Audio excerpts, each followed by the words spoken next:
Ya estamos de regreso. Muchas gracias por continuar con nosotros. Hoy estamos conversando con el licenciado Óscar Obando Samos. Él es el director departamental de educación.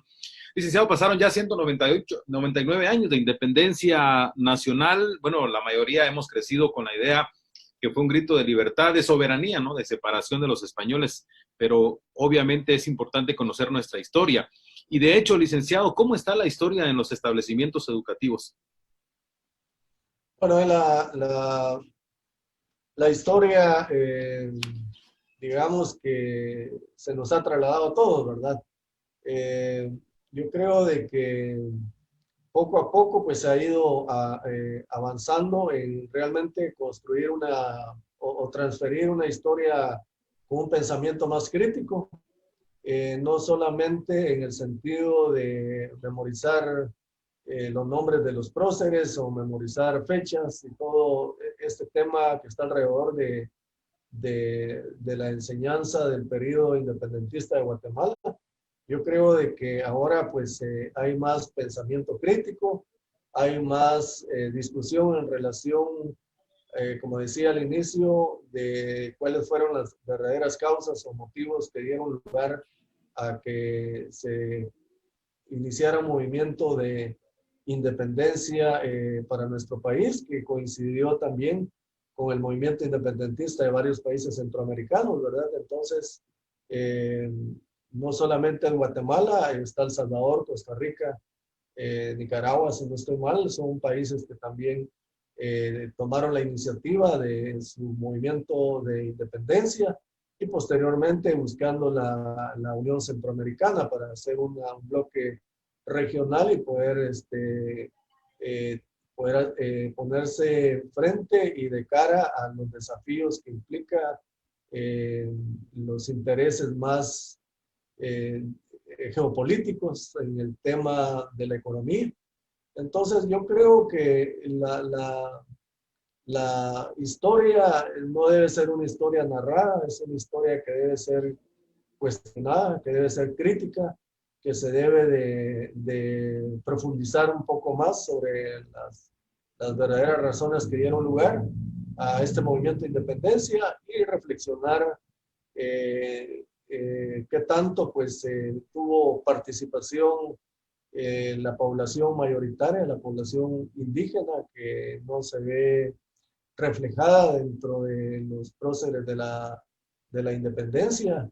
Eh, eh, Hubo algún movimiento separatista posteriormente con formar una segunda república con el departamento de Quetzaltenango, si mal no estoy, que dio pues, lugar a que el líder de este movimiento pues fuera pues hecho prisionero, ¿verdad? Y pues fuera pues declarado como sedicioso en el sentido de querer dividir al país, ¿verdad? Entonces, hay que reflexionar bastante sobre este tema.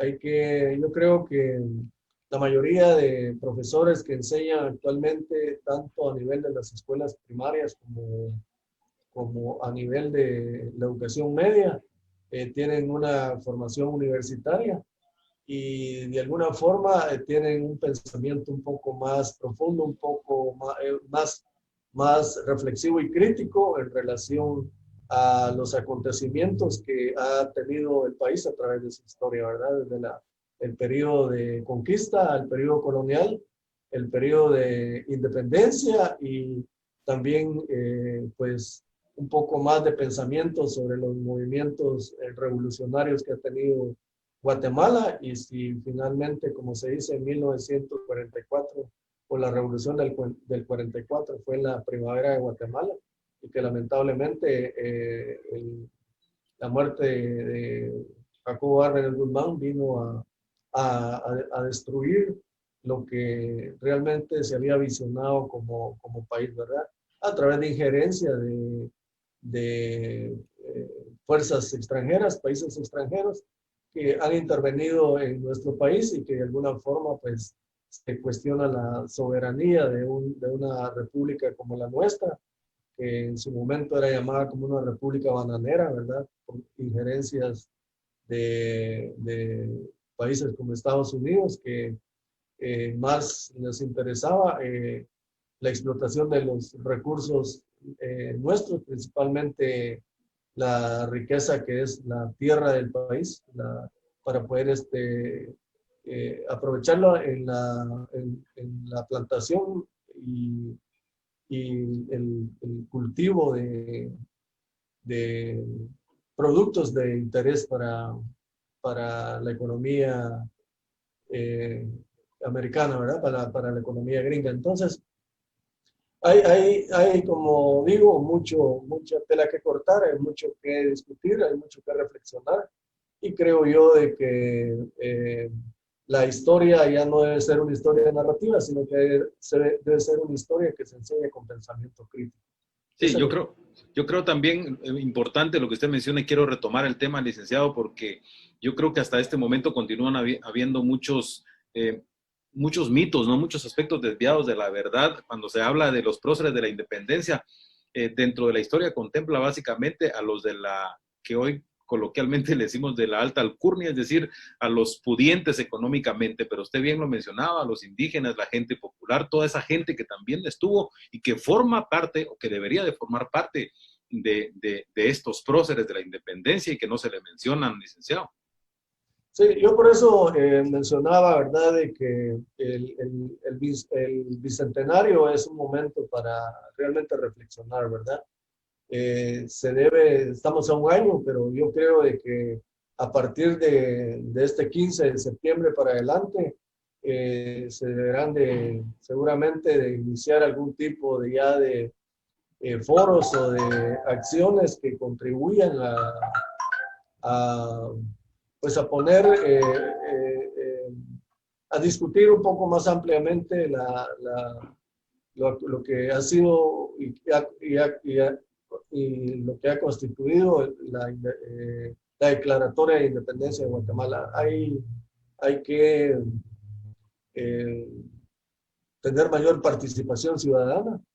Nosotros pues somos funcionarios públicos, estamos aquí temporalmente, pero realmente como funcionarios públicos tenemos que saber y tener claridad de que nuestro deber y nuestra obligación es hacer las cosas lo mejor que se pueda, porque de lo que nosotros hagamos estamos construyendo el bienestar general, estamos construyendo el bienestar común, y debemos de pensar en la patria, debemos de pensar en el país, principalmente en aquellos sectores o segmentos de la sociedad que necesitan mucho de una buena gestión, de una buena administración pública, para que las cosas puedan mejorar, ¿verdad?, en el país, y ir ganando realmente el espacio que se tenía en algunas épocas pasadas,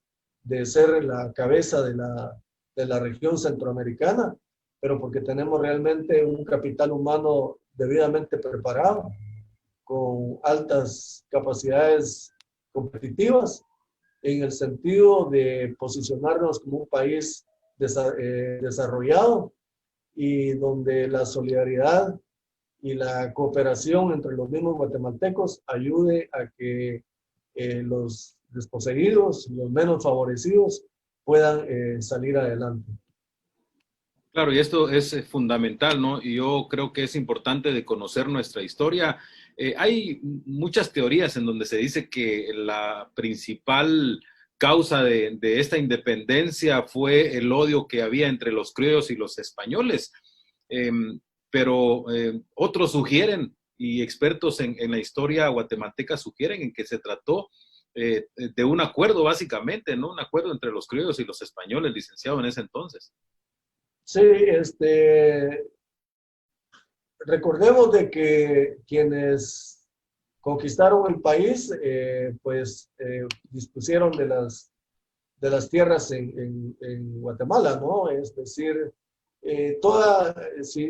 antes de llegar al periodo de independencia, hay que revisar el periodo colonial y el periodo propio de la conquista, ¿verdad? Recordemos de que una conquista tiene varias fases o varias etapas.